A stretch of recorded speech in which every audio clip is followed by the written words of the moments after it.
नमस्कार दोस्तों, आप सभी को स्वागत है आपके यूट्यूब चैनल इंडियन पुस्तक पे। आप लोगों को पता हुआ कि हम लोग शुरुआत के 3 सेट का वीडियो अपलोड कर दिया गया है। अगर आप लोग नहीं देखें तो उसको अवश्य देखें। और आज हम लोग देखने वाले हैं सेट नंबर 4।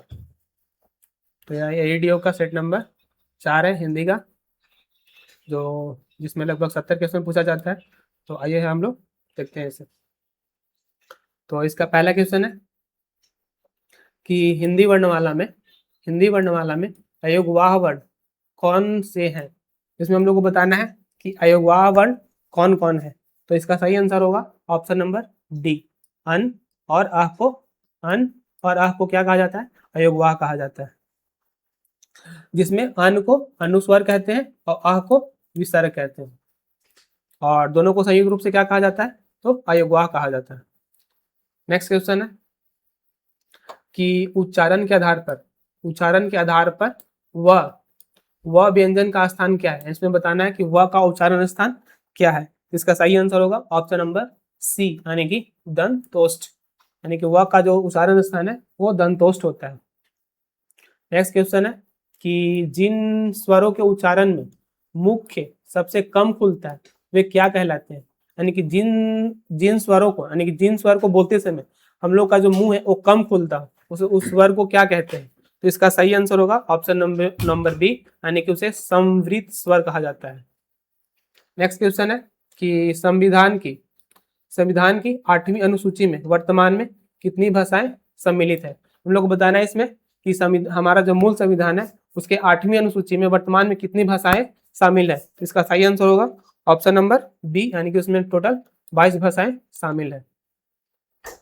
नेक्स्ट क्वेश्चन है कि उन्मेष उन्मेष किस प्रकार का शब्द है। बताना है यहाँ पे उन्मेष जो है और किस प्रकार का शब्द है। तो इसका सही आंसर होगा ऑप्शन नंबर ए, यानी कि उन्मेष जो है ये तत्सम शब्द है। नेक्स्ट क्वेश्चन है कि निम्नलिखित में से कौन सा शब्द तत्सम है। यहाँ पे 4 ऑप्शन दिया हुआ और इन चार ऑप्शन में से बताना है कि कौन सा शब्द जो है वो तत्सम शब्द है। तो इसका सही आंसर होगा ऑप्शन नंबर बी, यानी कि वर्षा जो है वो तत्सम शब्द है। नेक्स्ट क्वेश्चन है कि उड्डयन, यहाँ पूछ रहा है कि उड्डयन का सही संधि विच्छेद और संधि का नाम बताइए। तो उड्डयन के यहाँ पे संधि विच्छेद करना है और संधि का नाम भी बताना है, यानी कौन सा संधि है। तो इसका सही आंसर होगा ऑप्शन नंबर बी, यानी कि उतजोड़ डयन। उड्डयन का सही संधि विच्छेद होगा और किस संधि का उदाहरण है? तो यह व्यंजन संधि का उदाहरण है। नेक्स्ट क्वेश्चन कि मनोबल, शब्द दिया हुआ है मनोबल कौन सी संधि है। मनोबल में कौन सा संधि है वो हम लोग को बताना है। इसका सही आंसर होगा ऑप्शन नंबर सी, यानी कि विसर्ग संधि, यानी कि मनोबल जो है वो विसर्ग संधि का उदाहरण है। नेक्स्ट क्वेश्चन पूछ रहे हैं यहाँ पे कि पुरस्कार शब्द का संधि विच्छेद क्या होगा, यानी यहाँ पे पुरस्कार शब्द का संधि विच्छेद बताना है। तो इसका सही आंसर होगा ऑप्शन नंबर ए, यानी कि पूरह जोड़ कार, यानी पूरह जोड़ कार होगा इसका सही संधि विच्छेद। नेक्स्ट क्वेश्चन है कि जिस समास में पूछ रहा है कि जिस समास में विशेषण और विशेष्य का संबंध हो वह है, यानी कि जिस समास में विशेषण और विशेष्य का संबंध होता है उसे कौन सा समास कहा जाता है। तो इसका सही आंसर होगा कर्मधारय समास। इसे क्या कहा जाता है? कर्मधारय समास, यानी कि ऑप्शन नंबर बी इसका सही होगा। नेक्स्ट क्वेश्चन है कि तिरंगा शब्द में कौन सा समास है। तो यहाँ पे तिरंगा शब्द को पढ़ेंगे तो पहला इसमें आ रहा है ती, यानी ती का अर्थ होता है इसमें 3, यानी कि 3 रंग वाला। तो इसमें पहला अक्षर क्या आ रहा है? 3, यानी कि संख्यावाचक आ रहा है। तो यह किसका उदाहरण हो जाएगा? यानी कि यह द्विगु समास का उदाहरण है। नेक्स्ट क्वेश्चन है कि वज्रपानी जिसका अर्थ होता है कि जिसके हाथ में वज्र हो, यानी कि उसे क्या कहते हैं? इंद्र। किसके हाथ में वज्र होता है? यानी इंद्र भगवान के हाथ में होता है। तो यह कौन सा समास है? तो वज्रपानी का अर्थ क्या निकल रहा है? यानी कि इंद्र, यानी इसका शब्द का अर्थ अगर कुछ और निकले तो किस समास का उदाहरण होता है? तो वह बहुब्रीहि समास का उदाहरण होगा, यानी कि इसका सही आंसर होगा option number D. Next question है प्रयुक्त पकार शब्द में किस उपसर्ग का प्रयोग हुआ है। प्रयुक्त पकार शब्द में उपसर्ग बताना है। तो उपसर्ग शब्द के शुरुआत में ही लगता है, तो इसका सही आंसर होगा ऑप्शन नंबर बी यानी कि प्रति। नेक्स्ट क्वेश्चन है कि बुढ़ापा, हमें बताना है कि बुढ़ापा शब्द में कौन सा प्रत्यय है। तो प्रत्यय कहाँ लगता है, शब्द के अंत में लगता है, इसका सही आंसर हो जाएगा ऑप्शन नंबर ए यानी कि बुढ़ापा में पा प्रत्यय लगा होगा। नेक्स्ट क्वेश्चन है कि कृदंत, नेक्स्ट क्वेश्चन है कि कृदंत प्रत्यय किन शब्दों के साथ जुड़ते हैं। तो कृदंत प्रत्यय है किन शब्दों के साथ जुड़ते हैं, तो इसका सही आंसर होगा ऑप्शन नंबर डी यानी कि क्रिया धातु। क्रिया धातु जो शब्द होता है उसमें जुड़ते हैं कृदंत प्रत्यय। नेक्स्ट क्वेश्चन है कि नदी बहती है, नदी बहती है, इस वाक्य में बताना है कि नदी किस प्रकार की संज्ञा है। नदी बहती है वाक्य में नदी किस प्रकार की संज्ञा का उदाहरण है, तो इसका सही आंसर हो जाएगा ऑप्शन नंबर बी यानी नदी जो है वो जातिवाचक संज्ञा का उदाहरण है। नेक्स्ट क्वेश्चन है कि हरियाली, हरियाली यहाँ पे शब्द दिया हुआ है, हरियाली शब्द है यानी कि हरियाली शब्द यहाँ पे लिखा हुआ है। अब पूछ रहा है कि कौन सा संज्ञा का उदाहरण है, तो हरियाली शब्द किस संज्ञा का उदाहरण होगा, तो इसका सही आंसर होगा ऑप्शन नंबर सी यानी कि हरियाली जो है भाववाचक संज्ञा का उदाहरण है।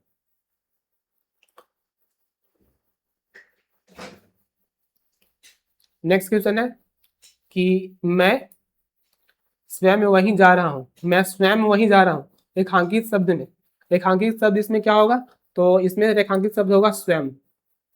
तो बताना है कि स्वयं जो है वो किस वर्णनाम का उदाहरण है, तो इसका सही आंसर होगा निजवाचक। क्या होगा, निजवाचक। नेक्स्ट क्वेश्चन है कि वह बहुत तेज दौड़ता है, क्या बता रहा है कि वह बहुत तेज दौड़ता है, वाक्य में बहुत पूछ रहा है कि इस वाक्य में जो बहुत है वो क्या है। इस वाक्य में बताना है कि वाक्य में जो बहुत है वो क्या है, विशेषण है कि प्रविशेषण है कि क्रिया विशेषण है कि सर्वनाम है। तो इसमें बताना है, तो इसका सही आंसर होगा ऑप्शन नंबर सी यानी कि क्रिया विशेषण है। बहुत जो है क्या है, क्रिया विशेषण है। नेक्स्ट क्वेश्चन कि क्रिया का वह रूप जिससे यह जाना जाए कि कार्य अभी अभी समाप्त हुआ है। क्रिया का वह रूप जिससे यह पता चले कि कार्य जो है यानी काम जो है वो अभी अभी समाप्त हुआ है, तो वह किसका उदाहरण होगा, तो उसका सही आंसर होगा ऑप्शन नंबर बी यानी कि आसन्न भूतकाल का उदाहरण होगा।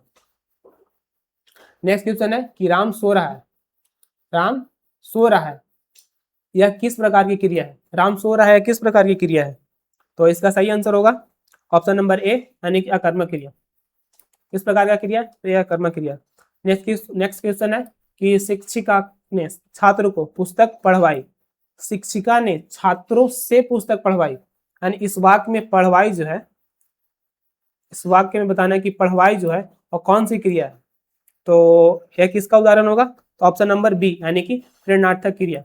क्योंकि शिक्षक जो है वो छात्रों को प्रेरणा दे रहे हैं कि किताब को पढ़ो, यानी शिक्षक पढ़ नहीं रहे, छात्रों से पुस्तक पढ़वा रहे हैं।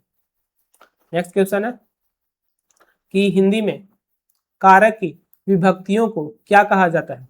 हिंदी में जो कारक होते हैं उनके जो विभक्ति होते हैं उसको क्या कहा जाता है हिंदी में, तो इसका आंसर होगा ऑप्शन नंबर सी यानी कि उसे प्रसर्ग कहा जाता है। यानी कारक के जो विभक्ति होते हैं 8 विभक्ति हैं उसको हिंदी में क्या कहा जाता है, तो प्रसर्ग कहा जाता है। नेक्स्ट क्वेश्चन है कि साधु स्वभाव से सरल है, यहाँ पे वाक्य दिया हुआ है कि साधु स्वभाव से सरल है। यहाँ पे से जो है, से विभक्ति, यहाँ पे से जो है वो कारक का विभक्ति है, तो पूछ रहा है कि कौन से कारक का चिन्ह है, किस कारक का यह चिन्ह है, से। तो इसका सही आंसर होगा ऑप्शन नंबर बी यानी कि करण कारक से। नेक्स्ट क्वेश्चन है कि हे राम रक्षा करो, यहाँ पे वाक्य दिया हुआ, इस वाक्य में कौन सा कारक है, इस वाक्य में पूछ रहा है कि कौन सा कारक है हे राम रक्षा करो में, तो यह किसका उदाहरण है, इसका ऑप्शन नंबर सी हो जाएगा यानी कि संबोधन कारक का। क्योंकि संबोधन कारक का विभक्ति क्या होता है, हे अहे इसका होता है।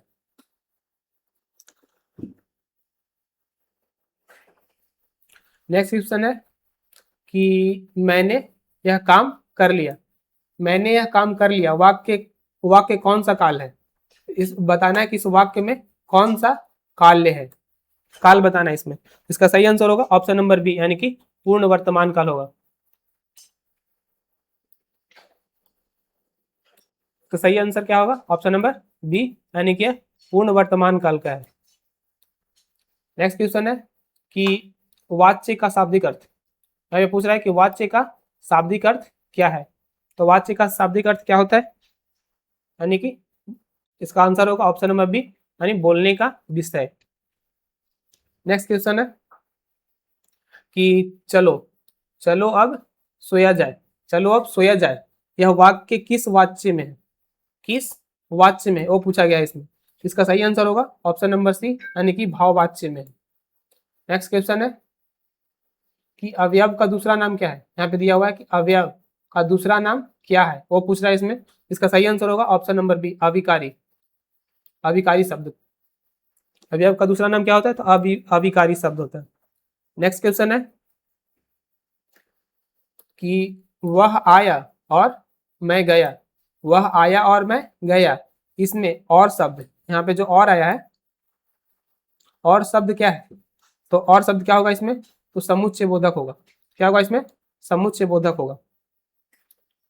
नेक्स्ट क्वेश्चन है कि पंडित जवाहरलाल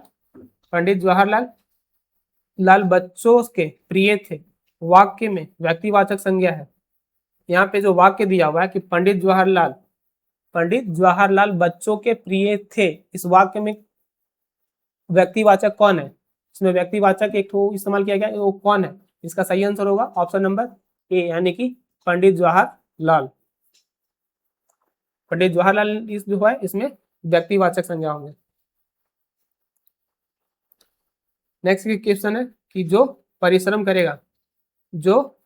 करेगा वह सफल होगा, रचना की दृष्टि से यह वाक्य है। तो बताना है कि इसमें रचना की दृष्टि से किस प्रकार का वाक्य है।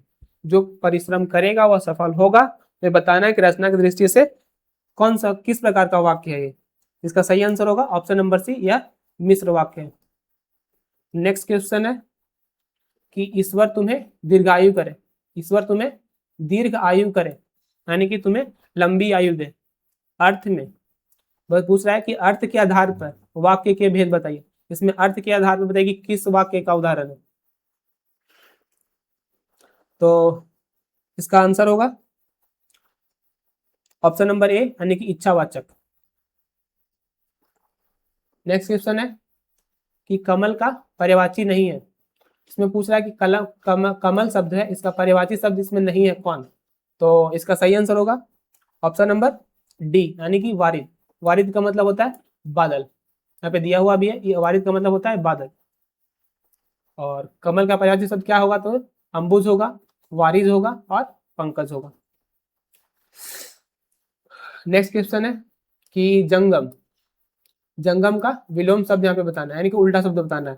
तो जंगम का विलोम क्या होगा? तो ऑप्शन नंबर सी, अस्थावर। जंगम का विलोम होगा अस्थावर। नेक्स्ट क्वेश्चन है कि जिसने इंद्रियों को जीत लिया हो, वाक्यांश के लिए एक शब्द है। जिसने इंद्रियों को जीत लिया है, अनेक शब्दों के लिए एक शब्द का है ये। तो अनेक शब्दों के लिए इसमें कौन सा एक शब्द का इस्तेमाल करते हैं? तो इसका सही आंसर होगा ऑप्शन नंबर बी, यानी जितेंद्रिय। क्या कहेंगे? तो इसे जितेंद्रिय कहा जाता है। नेक्स्ट क्वेश्चन है कि गागर में सागर भरना, मुहावरे का अर्थ क्या होता है? गागर में सागर भरना मुहावरे का अर्थ है। तो इसका सही आंसर होगा कि थोड़े शब्द में बहुत कुछ कहना, यानी ऑप्शन नंबर बी, थोड़े शब्द में बहुत कुछ कहना। नेक्स्ट क्वेश्चन है कि का बरखा जब कृषि सुखानी, का बरखा जब कृषि सुखानी, लोकोक्तियां का अर्थ क्या है? तो पूछ रहा है कि यहाँ पे लोकोक्तियां दिया गया है, उसका अर्थ क्या होगा? तो इसका सही अर्थ होता है कि ऑप्शन नंबर बी, कि अवसर बीत जाने पर सहायता व्यर्थ है, यानी कि अवसर बीत गया, यानी कि समय खत्म हो गया, तो अब सहायता व्यर्थ है। नेक्स्ट क्वेश्चन है कि विभत्स रस का अस्थायी भाव क्या है? विभत्स रस का अस्थायी भाव क्या है, पूछा गया इसमें। इसका सही आंसर होगा ऑप्शन नंबर बी, यानी कि घृणा। नेक्स्ट क्वेश्चन है कि 3 बेर खाती थी अवे 3 बेर रखती है, 3 बेर खाती थी अवे 3 बेर रखती है, वाक्य में कौन सा अलंकार है? यहाँ पे अलंकार पूछा गया है। तो इसका सही आंसर होगा ऑप्शन नंबर सी, यानी कि यमक अलंकार। नेक्स्ट क्वेश्चन है कि चरण कमल बंदो हरि राई, चरण कमल बंदो हरि राई, कौन सा अलंकार है इसमें? इस वाक्य में कौन सा अलंकार है वो पूछा गया। तो इसका सही आंसर होगा ऑप्शन नंबर बी यानी कि रूपक अलंकार। नेक्स्ट क्वेश्चन है कि शब्द शक्ति जो मुख्यार्थ को छोड़कर रूढ़ि या प्रयोजन के आधार पर अन्य अर्थ दे। तो यहाँ पे पूछ रहा है कि वह शब्द शक्ति जो मुख्यार्थ को छोड़कर रूढ़ि या प्रयोजन के अर्थ पर अन्य अर्थ देता है उसे क्या कहा जाता है? इसका सही आंसर होगा ऑप्शन नंबर बी यानी कि उसे लक्षणा शब्द शक्ति कहा जाता है, उसे लक्षणा शब्द शक्ति कहा जाता है। नेक्स्ट क्वेश्चन है कि अर्धविराम, यहाँ पे पूछ रहा है कि अर्धविराम इसका सिंबल है का प्रयोग कब किया जाता है? यहाँ पे अर्धविराम का प्रयोग पूछा गया है, इसका सही आंसर होगा ऑप्शन नंबर सी यानी कि जहाँ पे पूर्ण विराम से कम और अल्प विराम से अधिक रुकना हो वहां पे अर्धविराम का इस्तेमाल करते हैं। नेक्स्ट क्वेश्चन है उद्धरण चिन्ह, उद्धरण चिन्ह का प्रयोग कब होता है? यहाँ पे पूछा जा रहा है कि उद्धरण चिन्ह जो होता है उसका प्रयोग कब होता है? तो इसका सही आंसर होगा ऑप्शन नंबर ए, उद्धरण चिन्ह का प्रयोग कब होता है? तो जब किसी कथन को ज्यों का त्यों लिखना हो, जब किसी कथन का ज्यों का त्यों लिखना हो तब उद्धरण चिन्ह का प्रयोग होता है। उद्धरण का चिन्ह कैसे होता है? तो एक ऐसे कॉमा एक ऐसे कॉमा और इधर से भी एक इधर से कॉमा एक इधर से कॉमा, जिसे इन्वर्टेड कॉलम भी कहा जाता है। नेक्स्ट क्वेश्चन है इसमें कि शुद्ध वर्तनी वाला शब्द चुनिए, शुद्ध वर्तनी वाला शब्द इसमें से चुनना है। यहाँ पे 4 ऑप्शन दिया गया है, उसे बताना है कि कौन सा शब्द शुद्ध है, इसमें कौन सा शब्द इसमें शुद्ध दिया गया है। तो इसका सही आंसर होगा ऑप्शन नंबर बी यानी कि ऑप्शन बी में जो कवित्री लिखा गया वो सही है, कवित्री। शुद्ध इसमें भी पूछा गया नेक्स्ट क्वेश्चन में कि शुद्ध शब्द का चयन करें, इसमें भी 4 ऑप्शन दिया गया, उसमें बताना है कि कौन सा शब्द शुद्ध है। तो इसका सही आंसर होगा ऑप्शन नंबर सी यानी कि नर्क, नर्क शब्द जो है इसमें वो सही लिखा गया। सॉरी, इसमें अशुद्ध शब्द का चयन करना था, इसमें जो नर्क शब्द लिखा हुआ है वो गलत लिखा हुआ है। इसमें जो नर्क शब्द है वो अशुद्ध है, बाकी के जो आशीर्वाद, अनुकूल और नक्षत्र शब्द जो है वो शुद्ध लिखे गए हैं इसमें। नेक्स्ट क्वेश्चन है कि कृष्ण के अनेकों नाम है, कृष्ण के अनेकों नाम है, इस वाक्य में शुद्ध रूप, इस वाक्य का शुद्ध रूप क्या है? कृष्ण के अनेकों नाम है, इस वाक्य का शुद्ध रूप क्या होगा? तो इसका सही आंसर होगा ऑप्शन नंबर ए कि कृष्ण के अनेक नाम है, श्री कृष्ण के अनेक नाम है। नेक्स्ट क्वेश्चन है कि पत्र लेखन में पूछा जा रहा है कि पत्र लेखन में अधोलेख का क्या अर्थ है? अधोलेख का क्या अर्थ होता है वो पूछा जा रहा है इसमें। तो इसका सही आंसर होगा ऑप्शन नंबर सी यानी कि इसका ऑप्शन सी सही होगा, यानी कि पत्र के अंत में लिखने वाला अपना नाम, हस्ताक्षर, अभी, भौदीय आदि। नेक्स्ट क्वेश्चन है कि कलेजा ठंडा होना मुहावरे का अर्थ होगा, कलेजा ठंडा होना मुहावरे का अर्थ क्या होगा इसमें वो बताना है। तो इसका सही आंसर होगा ऑप्शन नंबर डी यानी कि संतोष होना। नेक्स्ट क्वेश्चन है कि श्रीमान का स्त्रीलिंग रूप, यहाँ पे श्रीमान शब्द दिया हुआ उसका क्या पूछा जा रहा है? तो स्त्रीलिंग रूप पूछा जा रहा है। इसका सही आंसर होगा ऑप्शन नंबर ए यानी कि श्रीमान का स्त्रीलिंग रूप क्या होता है? तो श्रीमती होता है। नेक्स्ट क्वेश्चन है कि साधु, यहाँ पे साधु शब्द दिया गया है, इसमें पूछा जा रहा है कि साधु का स्त्रीलिंग रूप है, तो साधु का स्त्रीलिंग रूप हम लोग को बताना है इसमें। इसका सही आंसर होगा ऑप्शन नंबर ए यानी कि साध्वी।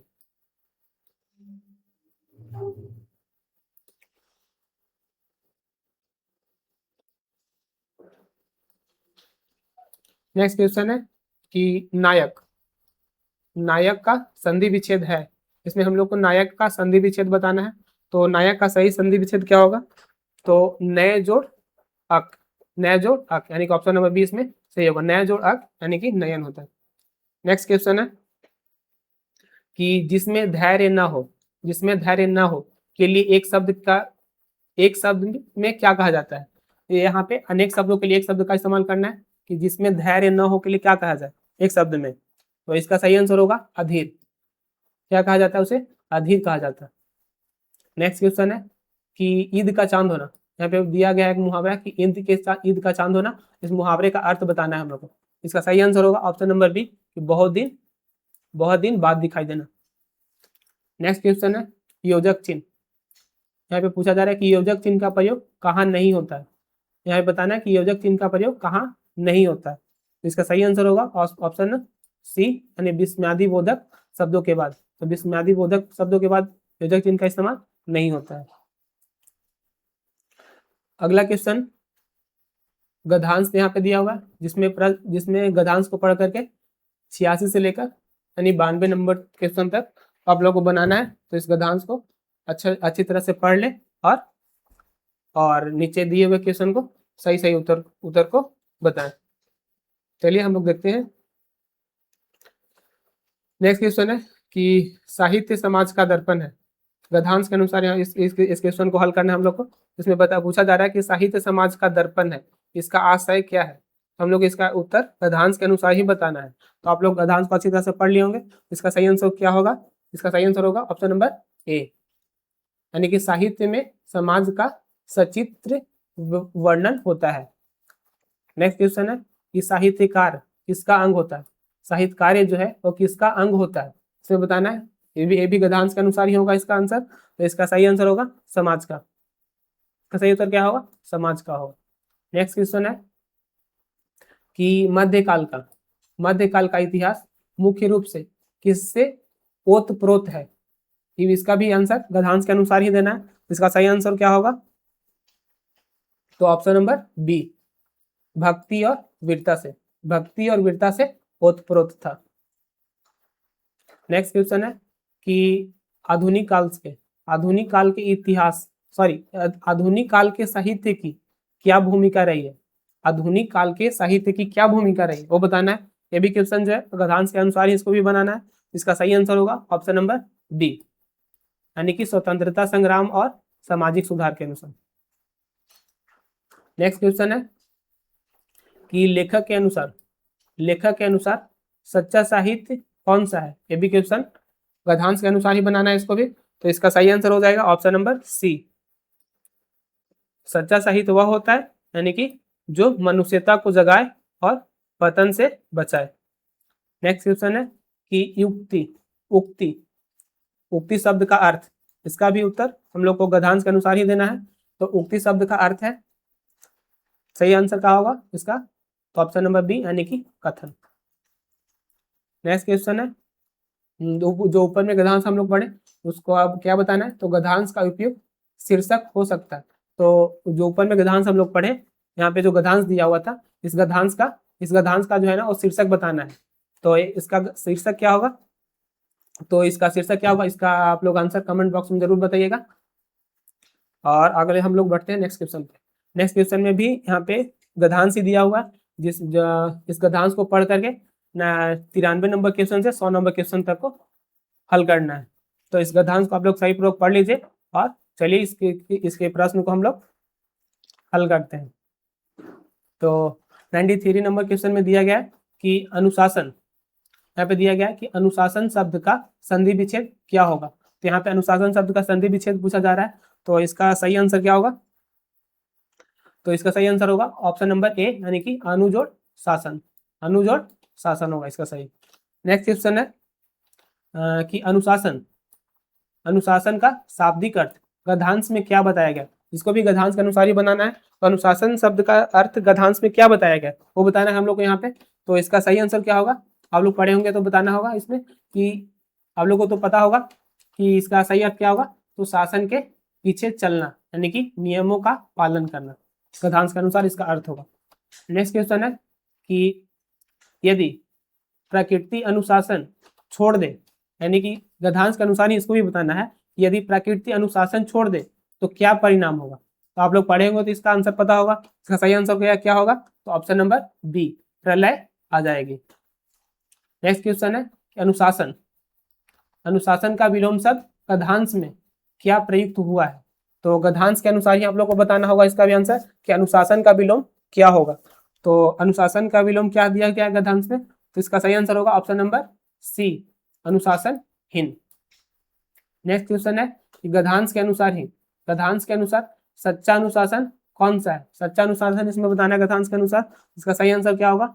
ऑप्शन नंबर सी, यानी कि जो स्वेच्छा और अंतरात्मक अंतरात्मक अंतरात्मा की प्रेरणा से हो, यानी कि ऑप्शन नंबर सी, जो स्वेच्छा से और अंतरात्मा की प्रेरणा से हो। नेक्स्ट क्वेश्चन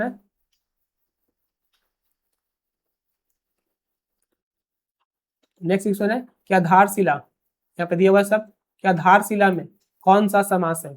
बताना है हम लोग कि आधारशिला में कौन सा समास है। तो इसका सही आंसर होगा ऑप्शन नंबर ए, यानी कि तत्पुरुष समास का उदाहरण है। इसका उदाहरण होगा ये तत्पुरुष समास का उदाहरण है। नेक्स्ट क्वेश्चन है कि सूर्य समय पर उगता है। यहाँ पे वाक्य दिया हुआ है कि सूर्य जो है वो समय पर उगता है। इस वाक्य में सूर्य, यहाँ पे जो सूर्य वाक्य दिया हुआ है, इसका हम लोग का पर्यायवाची शब्द क्या यहाँ पे पूछ रहा है? तो पर्यायवाची नहीं पूछ रहा है इसमें। बताना है कि इसमें जो चार ऑप्शन दिया गया, इसमें कौन सा जो ऑप्शन है वो सूर्य का पर्यायवाची शब्द नहीं है। तो इसका सही आंसर क्या होगा? ऑप्शन नंबर डी, यानी कि मयंक। आप लोग कमेंट बॉक्स में बताना है कि जो मयंक है वो किसका पर्यायवाची शब्द होगा। आप लोग जरूर बताइएगा कि मयंक जो है किसका पर्यायवाची शब्द है। नेक्स्ट क्वेश्चन है, आज का लास्ट क्वेश्चन है कि विद्यार्थी जीवन में गद्यांश के अनुसार ही बताना है कि विद्यार्थी जीवन में अनुशासन क्यों आवश्यक है। तो आप लोग को पता होगा गद्यांश के अनुसार क्या विद्यार्थी जीवन में अनुशासन क्यों आवश्यक है। इसका सही आंसर क्या होगा? ऑप्शन नंबर बी, यानी कि उच्च आदर्शों की प्राप्ति और व्यक्तित्व निखार के लिए अनुशासन आवश्यक होता है। तो आज हम लोगों ने सेट 4 का 70 क्वेश्चन को कंप्लीट कर लिया और मिलेंगे नेक्स्ट वीडियो में। तब तक के लिए धन्यवाद।